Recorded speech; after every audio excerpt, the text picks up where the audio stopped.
Vi har modtaget deres brev, hvor de anmoder om enkestøtte. Uden deres mands dødsattest kan jeg desværre ikke imødekomme deres anmodning.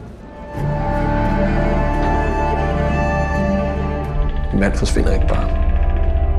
Karoline? Hvem er det?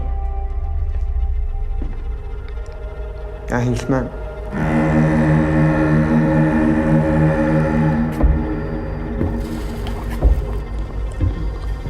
Har du været?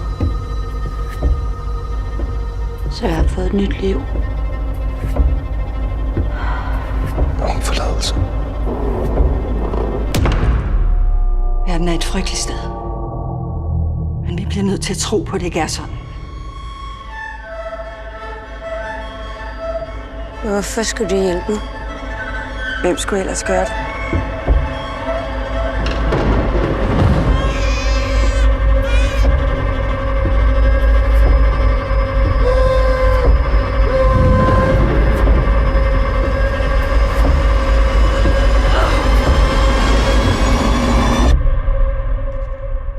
Hvad gjorde du med dit barn?